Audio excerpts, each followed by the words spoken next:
এই সরিয়ে দেওয়ার পরে এই এলাকার মানুষের একটা আইএসএফ এর প্রতি, হুজুরের প্রতি একটা ভালোবাসা তৈরি হয়েছে। কি ভালোবাসা? সব ভালোবাসা কিন্তু ভালোবাসা নয়, শত্রু শত্রু মিত্র এটা স্লোগান আছে। যে আমাদের কিছু লোক, আমাদের মতন কিছু নেতা মানুষের সাথে এত খারাপ ব্যবহার করেছে, সেই খারাপ ব্যবহারের কারণে রাগ করে চলে গেছে। শুধুমাত্র আইএসএফ এ ভালোবেসে মানুষ যায়নি, আমাদের কিছু নেতার আচার ব্যবহার আচরণে আমাদের লোক কিছু ওইদিকে চলে গেছে, তাই ওদের পাল্লাটা ভারী হয়ে গেছে। 21 সালে কে? নৌসাদ সিদ্দিকী। আমরা কেউ আগে নাম শুনেছি, কেউ শুনিনি। সেই নৌসাদ সিদ্দিকী তিনি আমাদের প্রার্থী হলেন। বললেন কি?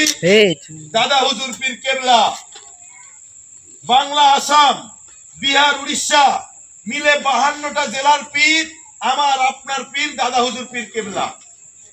সেই দাদা হুজুর পীর কেবলার নামে মিথ্যা দিয়ে ওরা শুরু করলেন। তথ্য কি? কোন তথ্য নেই, মিথ্যা কথা। কি শুরু করলেন? যে আমার দাদা পীর রাজনীতি করত।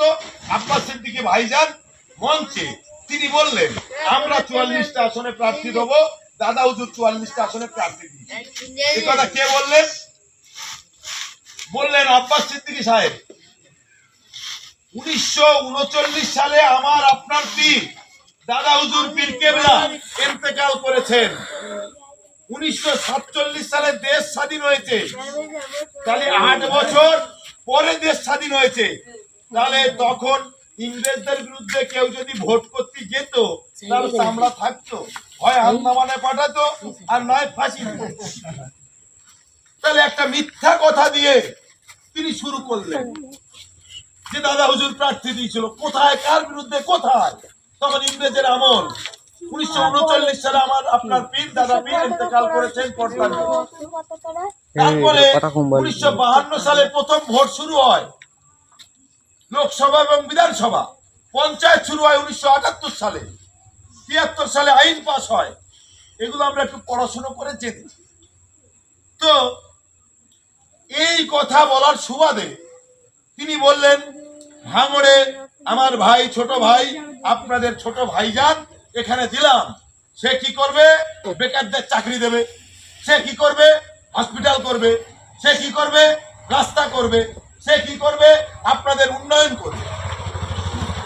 গত 4.5 বছর হয়ে গেল, বছরে 70 লাখ টাকা করে একটা এমএলএ পায়। 4 বছরে 4 সাথে 28, 2,80,00,000 টাকা তিনি উন্নয়নের টাকা পেয়েছেন একজন বিধায়ক হিসাবে। এই গ্রাম তাকে তো 2 হাত করে ভোট দিয়েছিল, 2 টাকার কাজ সে করেনি। 2 টাকার কাজ সে করেনি। ইতিমধ্যে এই গ্রামের মানুষ তো 2 হাত ভরে আশীর্বাদ করলো। তার তো উচিত ছিল এই গ্রামে 2 লাখ টাকার কাজ করা। পেয়েছে তো 2,80,00,000 বিধানসভায়। সে তো বছরে 1,000 টাকা করে 1,000 করে তেরফল পায়। এই গ্রামের মানুষ কোটা তেরফল পেয়েছে, আর আমাদের পঞ্চায়েত মেম্বাররা তো 2টো করে পায়। পঞ্চায়েত উন্নয়ন করি, সবাই মিলেমিশে খাচ্ছি, এই কথা বলে অনেক রাত হয়েছে। সবাই খেয়ে যাবেন। এবং আমার সাবু ভাই এরা যে ব্যবস্থা করেছে, আপনারা সবাই খাওয়া দাওয়া করে ফিরবেন। এই কথা বলে সবাইকে আমার আন্তরিক অভিনন্দন, শ্রদ্ধা, সম্মান, ভালোবাসা জানিয়ে আমি আমার বক্তব্য শেষ করছি। সবাই আমার জন্য দোয়া করবেন। জয় হিন্দ, বন্দে মাতরম। তৃণমূল কংগ্রেস জিন্দাবাদ, মমতা বন্দ্যোপাধ্যায় জিন্দাবাদ, অভিষেক বন্দ্যোপাধ্যায় জিন্দাবাদ, আমাদের প্রিয় নেতা মাননীয় শওকত মোল্লা মহাশয়।